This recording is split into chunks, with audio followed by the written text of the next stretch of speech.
bagaimana pertama kali Allah SWT menciptakan nafsu ini. Maka pertama kali Allah SWT setelah menciptakan hawa nafsu ini, maka ditanya oleh Allah SWT, wahai nafsu, siapa saya dan siapa kamu? Maka nafsu menjawab, saya adalah saya, engkau adalah engkau. Maka Allah SWT marah dengan nafsu ini. Maka Allah SWT bakar nafsu dalam neraka selama 100 tahun lamanya. Maka setelah dibakar selama 100 tahun, diangkat oleh Allah SWT, maka nafsu ini tanya lagi, wahai nafsu, siapa saya dan siapa engkau? Maka nafsu menjawab, saya adalah saya, engkau adalah engkau. Maka Allah SWT marah lagi.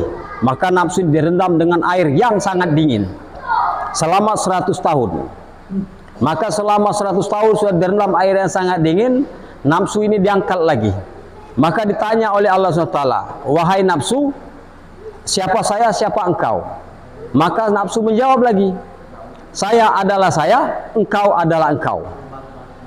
Maka Allah SWT siksa lagi nafsu ini dengan dipuasakan, tidak diberi makan, tidak diberi minum oleh Allah SWT. Nah, setelah sekian lama, beberapa lama nafsu ini tidak diberi makan, tidak diberi minum oleh Allah SWT, maka nafsu ini ditanya oleh Allah SWT, wahai nafsu, siapa saya, siapa engkau? Maka nafsu menjawab, aku adalah hambamu, engkau adalah Tuhanku, engkau adalah Rabbku. Nah, inilah pertama kali hawa nafsu ini diciptakan oleh Allah SWT. Maka hawa nafsu ini selalu mengajak kepada keburukan-keburukan. Maka orang-orang dahulu, cara menundukkan hawa nafsu, mereka bermujahadah. Bermujahadah bagaimana hawa nafsu ini tidak berkeliaran. Maka mereka ini ada orang-orang dahulu itu, para syekh, membuat es yang enak-enak. Maka mereka ini pergi ke gurun. Maka di tengah gurun setelah panas terik, tenggorokan kering, tapi es ini tidak diminum oleh mereka. Dilihat saja. Maka ada seorang santri bertanya kepada saya, wahai syekh, kenapa saya tidak meminum es ini? Sedangkan jauh-jauh dibawa, dibikin enak-enak.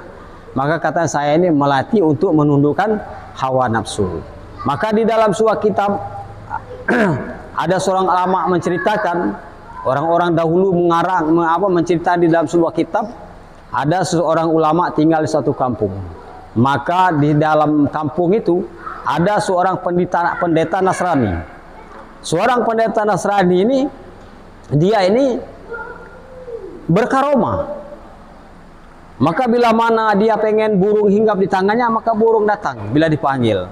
Bila mana ada hewan dipanggil, hewan datang. Semua makhluk yang hidup tunduk kepada seorang pendeta Nasrani. Maka seorang ulama ini bingung.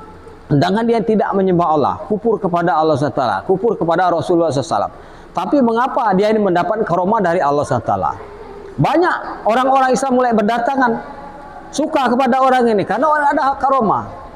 Maka mikir siang malam mikir seorang ulama ini, maka dia mengambil keputusan bahwa dia akan datang untuk mentaskil pendeta Nasrani ini. Maka dia bawa pedang, sudah dia bertekad bila mana pendeta Nasrani tidak mau meluk Islam, dia akan pancung lehernya. Maka dia datang, maka katanya, to the point saja, Pak Pendeta.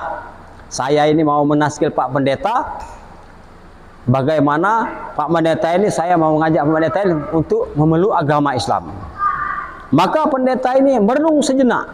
Setelah merenung, dia langsung bersyahadat, asyhadu alla ilaha illallah wa asyhadu anna muhammadar rasulullah.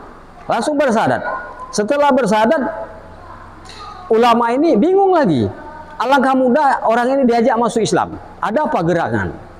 Maka dia bertanya, wahai pendeta, apa sebab engkau mudah diajak untuk bersyahadat? Maka dia menceritakan. Nah, baiklah katanya, saya akan menceritakan apa yang terjadi pada diri saya. Maka kenapa saya ini mendapat karomah dari Allah SWT? Walaupun saya seorang pendeta tidak menyembah Allah, tidak beriman kepada Rasulullah SAW. Karena saya ini hari-hari selalu melawan hawa nafsu. Nah, tadi setelah engkau mengajak saya untuk memeluk agama Islam, hawa nafsu saya menolak untuk memeluk Islam. Maka saya lawan, saya langsung menerima ajakan. Nah, inilah kenapa saya mendapat karomah. Binatang-binatang tunduk kepada saya. Karena saya melawan hawa nafsu. Nah, inilah bila mana kita menundukkan hawa nafsu kita, jangankan orang beriman, orang yang tidak beriman pun mendapat karomah dari Allah SWT. Karena hawa nafsu ini cenderung kepada keburukan-keburukan. Bagaimana hari-hari kita ini belajar untuk menundukkan hawa nafsu. Jadi hawa nafsu selalu mengajak kepada keburukan-keburukan. Maka kita belajar bagaimana hawa nafsu ini kita tahan. Kalau makan jangan sampai terlalu kenyang, kalau bicara jangan terlalu banyak, kalau marah jangan terlalu keras-keras sebagai teguran. Nah, ini semuanya ada nafsunya, tapi dikendalikan.